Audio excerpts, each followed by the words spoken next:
আসসালামু আলাইকুম, সকলকে আমন্ত্রণ জানাচ্ছি আমাদের আজকের আয়োজন সংলাপ প্রতিদিনে। দর্শক, এই আয়োজনে আমরা সমসাময়িক বিষয় নিয়ে আলোচনা করে থাকি। সামনে নির্বাচন এবং নির্বাচনকে ঘিরে থাকবে আলোচনা, সাথে আসবে আরও কিছু বিষয়। আজকে আমাদের সাথে আলোচনায় উপস্থিত আছেন দুজন অতিথি। আমাদের সাথে আছেন ডক্টর AKM মতিনুর রহমান, তিনি রাজনৈতিক বিশ্লেষক এবং অধ্যাপক, কুষ্টিয়া ইসলামী বিশ্ববিদ্যালয়। আমাদের সাথে আরও আছেন ডক্টর শিব্বির আহমেদ, সহকারী অধ্যাপক, অর্থনীতি বিভাগ, নর্থ সাউথ বিশ্ববিদ্যালয়। আপনাদের দুজনকে আমন্ত্রণ জানাচ্ছি আমাদের আজকের সংলাপ প্রতিদিনের আলোচনায়। খুবই কোইন্সিডেন্সলি আমরা তিনজনই আজ শিক্ষক এখানে বসেছি আলোচনায়।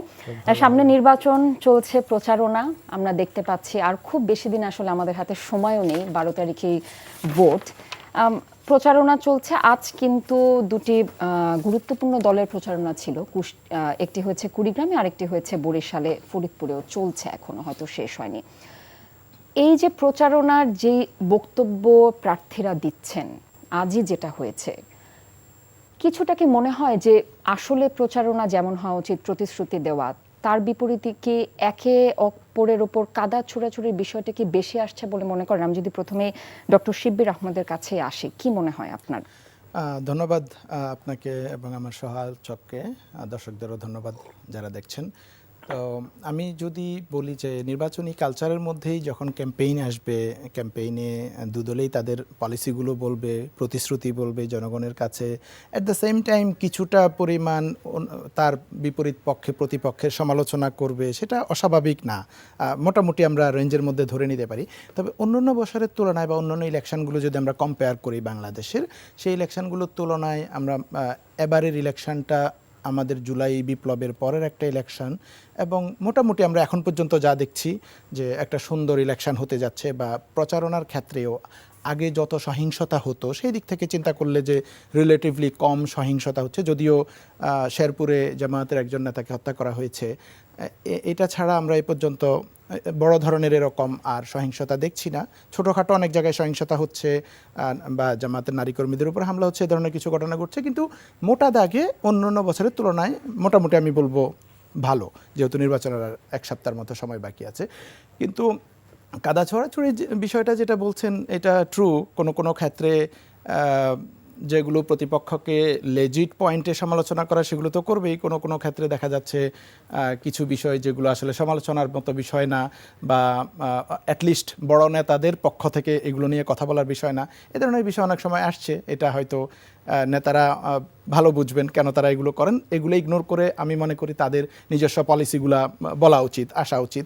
যেমন ফর এক্সাম্পল আমি যদি বলি, ধরেন জামাত আমিরের টুইটার অ্যাকাউন্ট হ্যাক হয়েছে এবং সেখান থেকে একটা বাজে পোস্ট গিয়েছে, সেটা নিয়ে নানান পক্ষে আলোচনা হয়েছে, এবং রিসেন্টলি বঙ্গভবনের যে কর্মকর্তা এটার সাথে জড়িত ছিল বলে সন্দেহ করা হচ্ছে, তাকে গ্রেপ্তার করেছে ডিবি পুলিশ। তো এইটা একটা ফেক ঘটনা, এটা মোটামুটি স্টাবলিশ, সবাই জানে। তো এরকম একটা ফেক ঘটনা আরও দুইজনেরও অ্যাকাউন্ট হ্যাক হয়েছে। তো এরকম একটা ফেক ঘটনাকে নিয়ে একদম প্রতিপক্ষ দলের চিফ যিনি, তার কথা বলাটা একটু বেমানান মনে হয় আর কি। ছোটোখাটো পাতি নেতারা বললে সেটা ঠিক আছে, একদম চিফ নেতার বলা কিছুটা অশোভন মনে হয় আমার কাছে, যেহেতু জিনিসটা এস্টাবলিশড এরকম। সো এছাড়া আমি মনে করি প্রচারণার ক্ষেত্রে বাকি জিনিসগুলোকে আমি পজিটিভলি দেখি।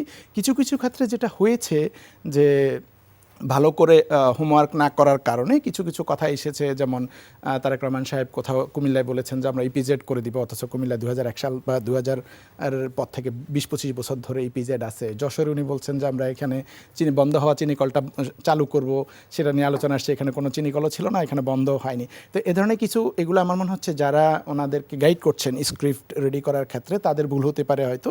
তো এ ধরনের বিষয়গুলো যদি আরও স্ট্রং টিমের সাপোর্ট পাওয়া যায়, সেই ক্ষেত্রে নেতাদের হয়তো আরও বেটার স্পিচ আমরা আশা করব নেতৃত্বের ক্ষেত্রে।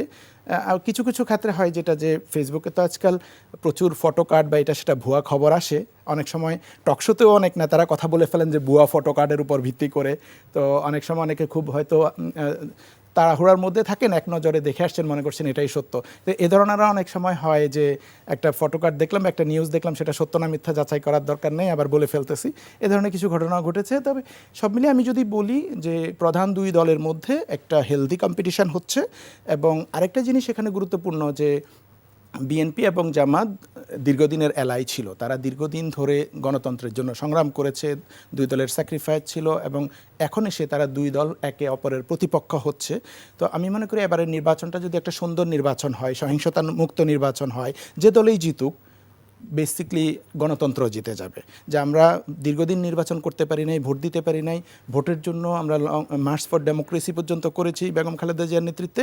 এখন এসে জুলাইয়ের পরে আমরা সেই সময়টা পেয়েছি এবং দুই দলেরই উচিত একটা সুন্দর আনন্দঘনভাবে একটা নির্বাচন ইলেকশনে সহযোগিতা করা, নির্বাচন কমিশন এবং সরকারেরও উচিত সেটা এনশিওর করা, যাতে করে আমরা বলতে পারি যে ফেসিবাদ পরবর্তী সময় আমরা সত্যিকার অর্থে আমাদের একটা গণতান্ত্রিক উত্তরণ হয়েছে। ধন্যবাদ ডক্টর শিবির। আমরা পরবর্তীতে আবার আসবো। আমি যদি ডক্টর এ কে মতিনুর রহমানের কাছে একটু আসি, স্যারের কোট আনকোট কথা ধরে স্যার বলেছেন হেলদি কম্পিটিশন চলছে। আপনার কি মনে হয় এটি একটি হেলদি কম্পিটিশন চলছে? আপনাকে ধন্যবাদ এবং সেই সাথে সম্মানিত সহ-আলোচক তাকে ধন্যবাদ, সালাম। সম্মানিত দর্শক শ্রোতা যারা এই অনুষ্ঠানটি দেখছেন তাদেরকে শুভেচ্ছা এবং সালাম।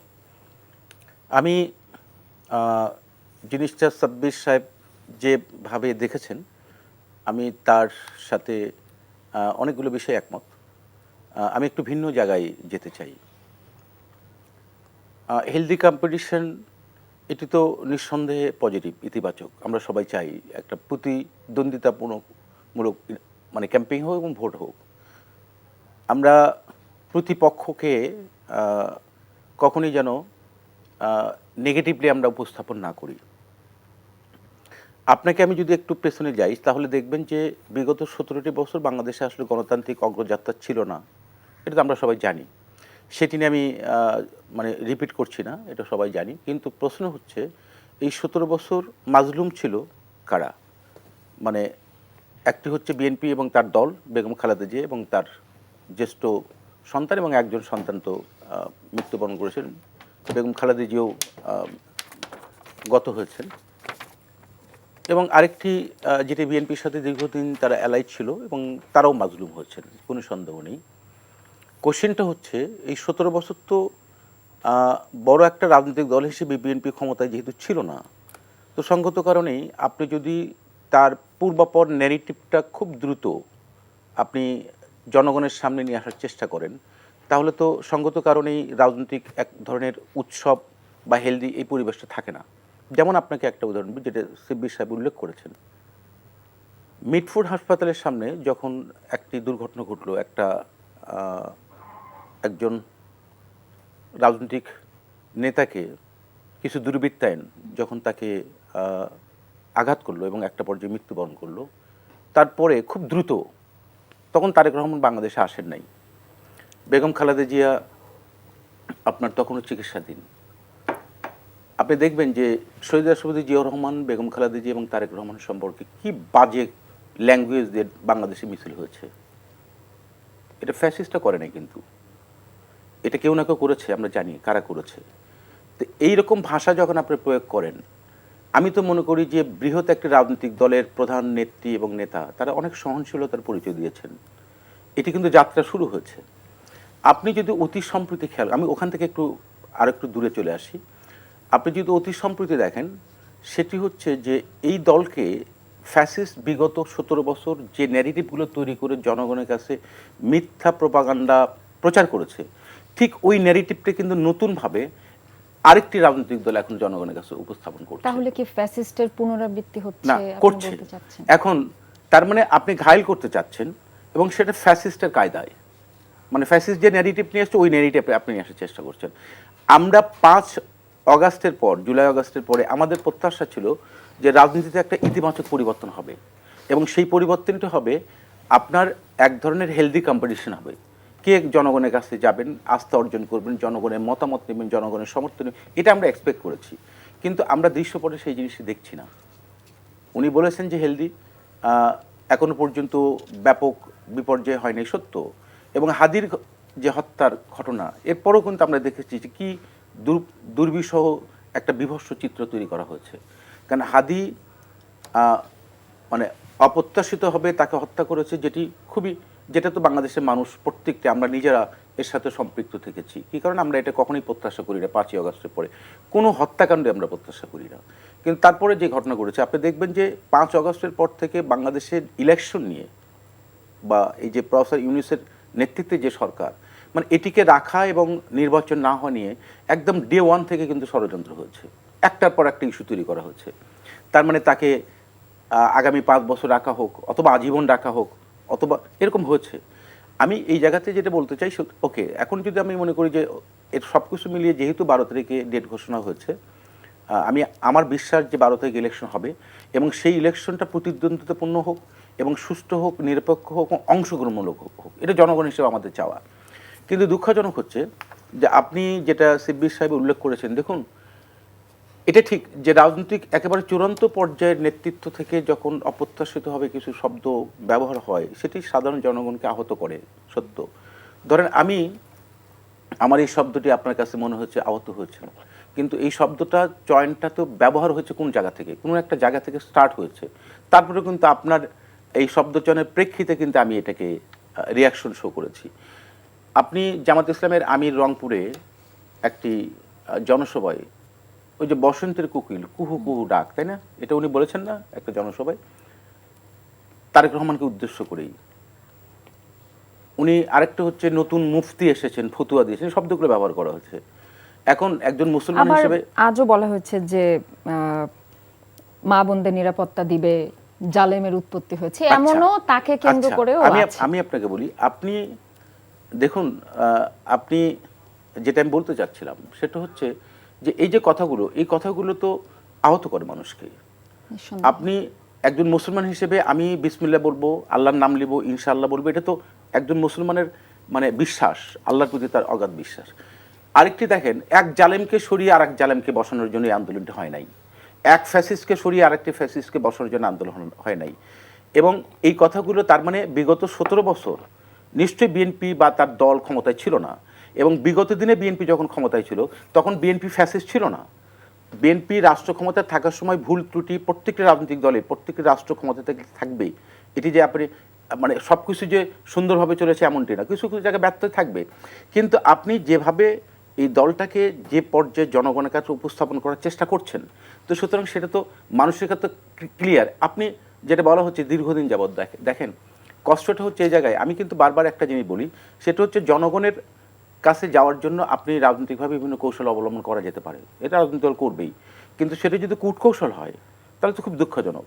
যেমন উনি বলেছেন যে শেরপুরের একটি ঘটনা, আমি শেরপুরের ঘটনার একটা চিত্রটা আপনাকে দিই।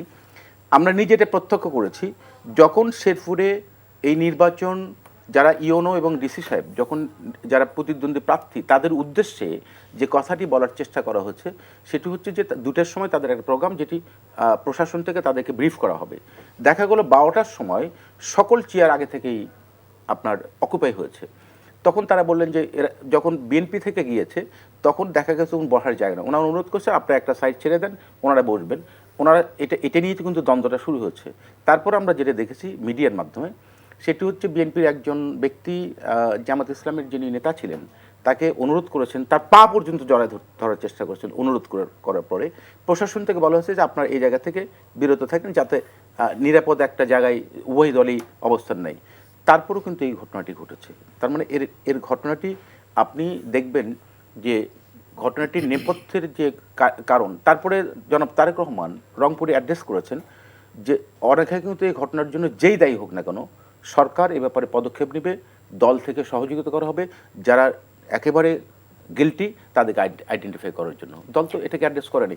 আরেকটা যে আপনাকে শেষ করি, আমি গত পরশু দিন এই যে 17 আসনের যে জামাতের প্রার্থী ডাক্তার খালিদুজ্জামান, দেখেছেন না যে ক্যান্টনমেন্টে যাওয়ার পথে যে মানে যে অধ্যত্ত এবং শব্দটা কি, আমি শব্দগুলো ব্যবহার করতে চাই না কারণ এটা আমার কাছে মনে হয় যে এটা অশোভন ব্যবহার। একটি সেনাবাহিনীর মতো বাংলাদেশের স্বাধীনতার মতো একটা প্রতীক এবং যারা অনেক গৌরব উজ্জ্বল তাদের ভূমিকা রয়েছে, আমি ধরে নিলাম যে আমি ব্যক্তি হয়তো দোষ করতে পারি, কিন্তু এর জন্য আমার প্রতিষ্ঠান কিন্তু কখনোই এটার গ্লানি পেতে পারে না। তো সেই দৃষ্টিকোণ থেকে আমি মনে করি যে বিষয়গুলো, যে অধ্যত্বপূর্ণ আচরণ, এটা তো কোনোভাবেই বাংলাদেশের মানুষ আসলে প্রত্যাশা করে না। বাংলাদেশের মানুষ প্রত্যাশা করে জননেতাদের কাছ থেকে খুব সুন্দর এবং মাইল ব্যবহার। এটা নাগরিক হিসেবে আমিও প্রত্যাশা করি, আপনিও করেন, আমরা সবাই করি।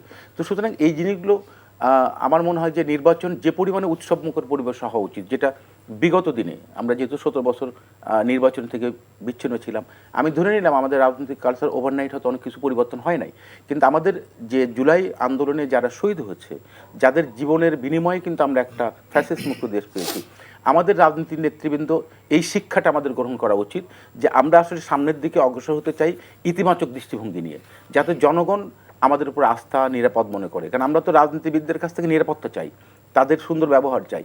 নিরাপত্তার একটি বিষয় আসলো, কিন্তু সেখানে যদি এটি ঘটে তাহলে জনগণ মনে তো যে পরিমাণে উৎসব, কারণ ভোটটা রিয়েলি একটা উৎসব হয় বাংলাদেশে, আমরা ছোটবেলায় যেটা দেখেছি, কিন্তু সেই উৎসবের আমেজটি আমি মনে করি যে কোনো না কোনো জায়গায় একটা ঘাটতি আছে, যেটা আমরা এই মুহূর্তে আমি ব্যক্তিগতভাবে প্রত্যক্ষ করি নাই।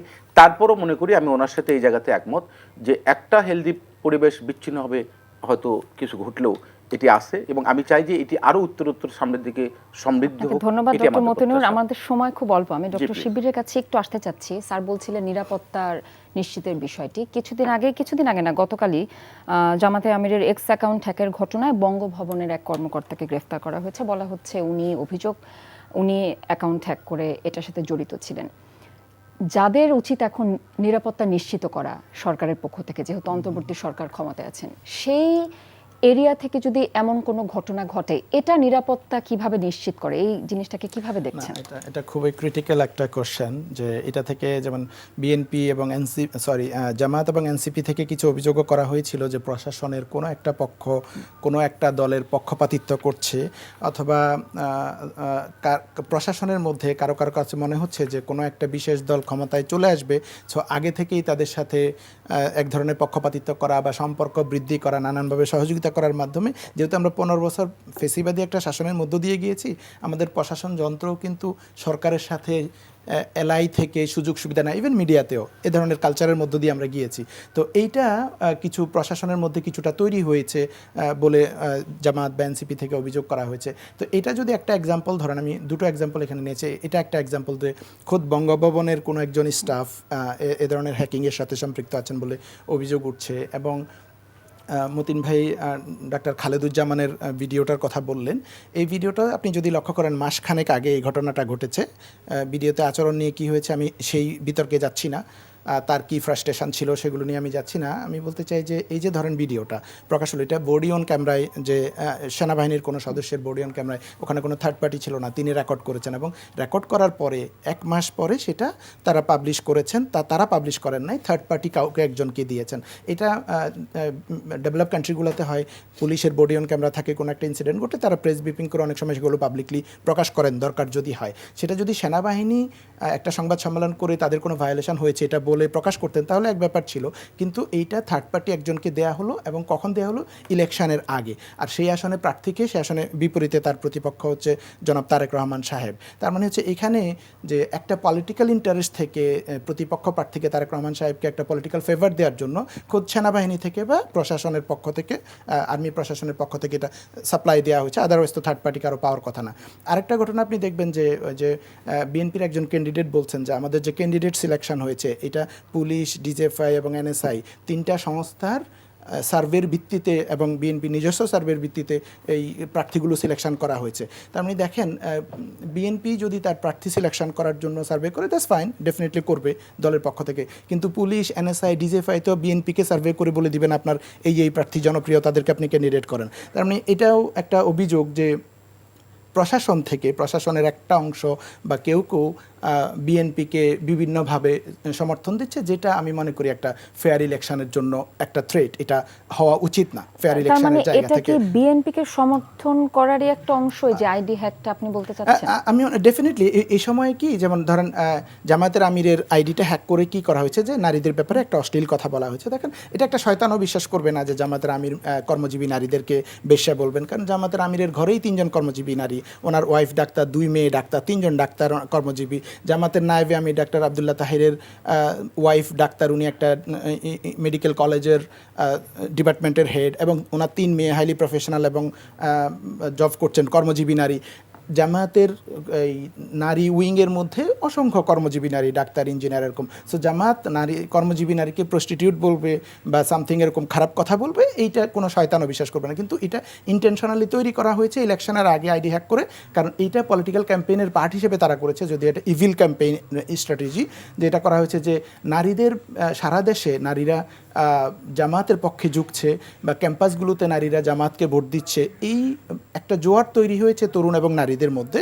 এইটাকে ট্যাকেল দেওয়ার জন্য মনে হয়েছে যে জামায়াতের বিরুদ্ধে যদি এরকম কিছু তৈরি করা যায় তাহলে নারীদেরকে বিভ্রান্ত করা যাবে, এরকম একটা প্রচেষ্টার মধ্য দিয়ে, যেটা আমি মনে করি খুবই একটা ইভিল স্ট্র্যাটেজি। যারাই করেছে হয়তো দলীয় সিদ্ধান্তে কেউ করেনি, কিন্তু কেউ হয়তো দলকে সমর্থন দেওয়ার সুবাদে এটা করার চেষ্টা করেছে, কিন্তু এটা ব্যাকফায়ার করেছে আমি মনে করি। এবং নারীদের যে সারা দেশে আপনি দেখবেন নারীদের উপরে সহিংস আক্রমণ করা হচ্ছে, কোথাও কোথাও হিজাব টেনে খুলে ফেলা হচ্ছে, কোথাও বলা হচ্ছে যে পেটিকোট খুলে নিবি আসলে, নেক্সট টাইম ভোট চাইতে আসলে, এরকম নানান জায়গায় কোথাও বলা হচ্ছে তোরা বেটি মানুষ, কেন তোরা ভোট চাইতে আসবি। এ ধরনের গ্রাসরুট লেভেলের নারী পলিটিশিয়ান যারা ক্যাম্পেইন করছে পলিটিক্যাল প্রার্থীর পক্ষে, তাদের উপরে মুহুর্মুহু আক্রমণ হচ্ছে সারা দেশে। এবং খুবই আনফর্চুনেট ব্যাপার হচ্ছে কি যে দলীয়ভাবে বিএনপি এদের ব্যাপারে এখন পর্যন্ত কোনো একটা স্টেটমেন্ট দেয়া বা শোকজ করা বা বহিষ্কার করা এরকম ঘটনা ঘটে না। আপনি দেখবেন যে জামায়াতের একজন নেতা জালকাঠি বা বরগুনার কোনো একজন নেতা ঢাকা বিশ্ববিদ্যালয়ের ইস্যু যে মাদক এবং বেশ্যালয় এরকম বলছিল, এবং জামায়াত সাথে সাথে এটাকে ইনিশিয়েটিভ নিয়ে তাকে বহিষ্কার করেছে। কিন্তু বিএনপির পক্ষ থেকে এরকম সহিংস আক্রমণের পরেও আক্রমণ করার পরেও না, এই যে রিসেন্টলি যে ক্যাম্পেইন শুরু হওয়ার পরে আক্রমণ করার পরেও কিছু করা নাই, যেটা বলছে যে নারীরা ভোট চাইতে আসলে পেটিকোট খুলে নেবে, এই ধরনের ঘটনাতেও ওই নেতাকে কিছু করা হয় নাই। আর মতিন ভাই যেটা বলছিলেন যে ওই যে খুবই অল্প সময়, আমি এই ব্যাপারে স্যারের থেকে একটু জানতে চাচ্ছি, আমার আরেকটি বিষয় আছে, স্যার কি কিছু বলবেন এই বিষয়ে? না, আমি সিদ্দিক সাহেব যে প্রসঙ্গগুলো উত্থাপন করেছেন আমার কিছু আনসার দেওয়া উচিত। সেটা হচ্ছে যে উনি ক্যান্টনমেন্টের ঘটনা বা এই যে হ্যাক হয়েছে এই ঘটনাটা বলেছেন যে এটা হয়তো সময় উপযোগী একটা প্রেক্ষাপট তৈরি করার জন্য এটা ছেড়ে দেওয়া হয়েছে, কিন্তু বাস্তবতা হচ্ছে এটা ঘটেছে, তো এটা তো ঘটেছে, সে যে সময় ঘটেছে তো এটা এক। এবং সেখানে তারেক রহমান সম্পর্কে যে সমস্ত ভাষা ব্যবহার করা হয়েছে, আপনি তারেক রহমানের পক্ষ থেকে কি এরকম কোনো ভাষা দেখেছেন? নাই। আরেকটি হচ্ছে যেটা উনি বলছেন যে হ্যাক হয়েছে জামাতের আমিরের যে এক্স আইডিটা, আমি তর্কের খাতে ধরে নিলাম ওকে, কিন্তু তার কিছুদিন আগে উনি যখন আল জাজিদের সাক্ষাৎকার দিয়েছেন, উনি তো ভেবে চিনতে বুঝে শুনেই সাক্ষাৎকার দিয়েছেন। সেখানে রানী নেতৃত্বের ব্যাপারে উনি কী বলেছেন সেটা তো আমরা জানি, আপনারাও জানেন। আনফর্চুনেটলি আমরা তিনজনই শিক্ষক বিশ্ববিদ্যালয়ের এবং তিনজনই ঢাকা ইউনিভার্সিটির। সেক্ষেত্রে আমার মনে হয় যে আমরা যখন কোনো কথাটা উত্থাপন করব, যেমন আমি যদি বিএনপির কোনো জায়গায় আপনার দেখি যে এই জায়গায় এমন একটি ঘটনা ঘটেছে যেটা আমি পার্সোনালি সাপোর্ট করি না, আমরা কিন্তু সেটা বলি। যেটা উনি বলছেন বরগুনার ঘটনাটা, আপনি দেখেন ঢাকা বিশ্ববিদ্যালয়ে প্রাচ্যের অক্সফোর্ড ছিল, এখন প্রাচ্যের অক্সফোর্ড আছে কিনা সেটা নিয়ে কোশ্চিন আছে, কিন্তু আপনি ঢাকা ইউনিভার্সিটির প্রাচ্যের অক্সফোর্ড সেই দৃষ্টিকোণ থেকে ঢাকা ইউনিভার্সিটির স্টুডেন্টকে দিয়ে, বিশেষ করে ফিমেল স্টুডেন্টদেরকে নিয়ে যে কমেন্টটা করা হচ্ছে, আপনি বহিষ্কার করেছেন। তো এই কমেন্টটা যিনি করেছেন উনি কোন মানসিকতার এবং কোন দলের? এটা কি অন্য কোনো দল থেকে করা হচ্ছে? নো। সুতরাং নারীকে কোন দৃষ্টিভঙ্গি থেকে আপনি দেখা হয়, এটি তো আপনার রিফ্লেকশন, এটা তো আসছে। আরেকটি জিনিস আপনি যেটা বলেছেন, দেখুন আমি তো আপনাকে অসংখ্য এই আপনি যদি আমাকে টাইম দেন আমি অসংখ্য চিত্র আপনাকে দেখাবো ডকুমেন্টেড। সেখানে আপনি এনআইডি নিয়েছেন, আপনি মোবাইল নাম্বার নিয়েছেন, আপনি একটা উদাহরণ দেন তো বিএনপির কোনো নেতাকর্মী কোনো জায়গায় ভোট ক্যাম্পিংয়ে গিয়ে এনআইডি এবং আপনার নিয়েছে কিনা, বিকাশ নাম্বার নিয়েছে কিনা? নাই। সুতরাং যখন এই ঘটনাগুলো ঘটেছে তখন ওই এলাকার লোক বা ওই পরিবারের লোক, এবং আপনি মাথায় করা মানে বাচ্চার মাথায় হাত দিয়ে শপথ নিতে হবে এই ঘটনা ঘটেছে, সেগুলো নিয়ে কিন্তু কেউ অ্যাড্রেস করে নাই। সুতরাং আমি মনে করি যে দেখুন, ভোট আপনি হেলদি একটা এনভায়রনমেন্ট ক্রিয়েট করেন। আমি জনগণের কাছে যেতে চাই, জনগণের জন্য কী করতে চাই, পলিসিগুলো। জনগণ আসলে এই জিনিসগুলো চায়, নিরাপত্তা চায়, কারাপশন ফ্রি স্টেট চায়, আপনার জবাবদিহিতা চায়, এবং আমি আগামী 3 বছর 5 বছর কী করতে চাই সেই পরিকল্পনা চাই। সেটি নিয়ে তারেক রহমান কিছু পরিকল্পনা নিয়েছেন। আপনি সেখানে প্রচার আসছে যে ফ্যামিলি কার্ড এটা একটা ধোঁকা কার্ড, আচ্ছা তারপরে আপনার কৃষক কার্ড, সেটি নিয়েও অনেক সমালোচনা। অর্থাৎ আমি যেটা বলতে চাচ্ছি যে আপনি পুলিশ আপনার জায়গাতে যান, কিভাবে দেখেন তারেক রহমান একটা বাস নিয়ে ক্যাম্পিংয়ে যাচ্ছেন, লাল সবুজের একটা বাস, রাইট? সেটি নিয়ে সমালোচনা হচ্ছে। আপনি দেখবেন যে ইদানিং থেকে জামাতের আমির সাহেব সবুজ কালারে একটা বাস নিয়ে কিন্তু ক্যাম্পিং করছেন, তার মানে আপনি ক্রমান্বয়ে কিন্তু তারেক রহমানকে ফলো করছেন।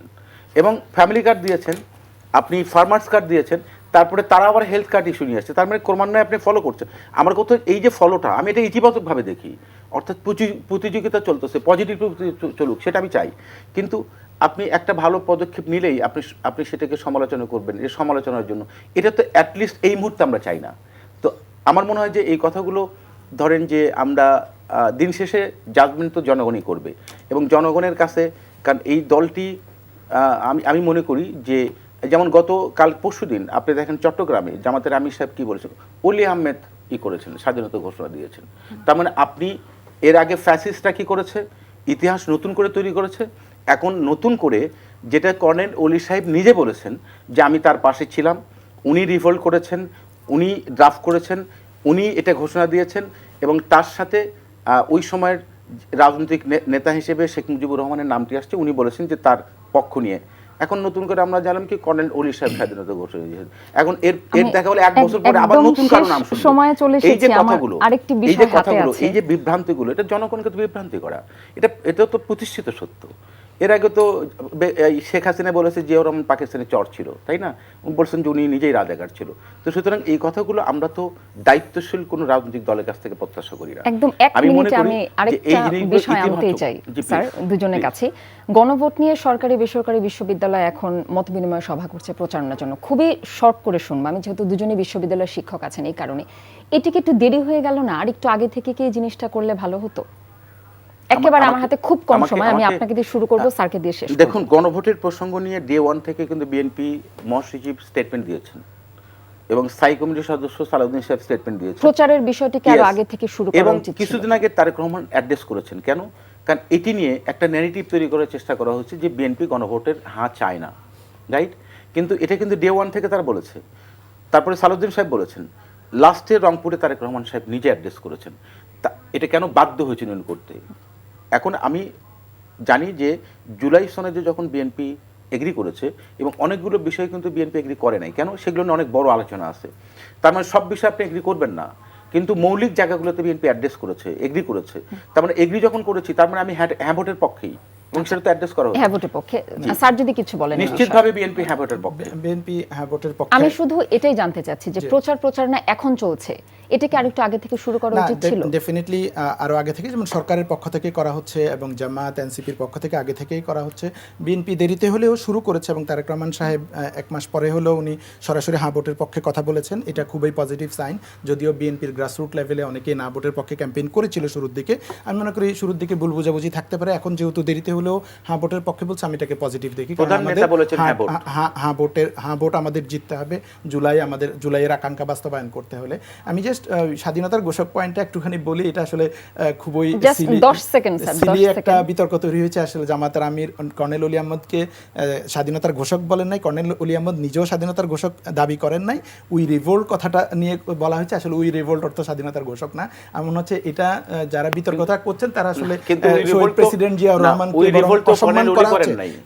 এটা বলে যিনি স্বাধীনতার ঘোষক এরকম কথা যেহেতু আলাপেই উঠে নাই, এটা বলে আমি মনে করি শহীদ জিয়াকে অসম্মান করা হচ্ছে। অসংখ্য ধন্যবাদ দুজন উপস্থিত যারা হয়েছেন অতিথি দুজনকে। কিন্তু আমাদের সময় স্বল্পতার জন্য আলোচনা থাকলেও আলোচনা শেষ করতে পারছি না। দর্শক, আজ এখানেই ইতি টানছি। যে যেখান থেকে দেখছিলেন ভালো থাকবেন, সুস্থ থাকবেন, সংলাপ প্রতিদিনের সাথেই থাকবেন। ধন্যবাদ সবাইকে।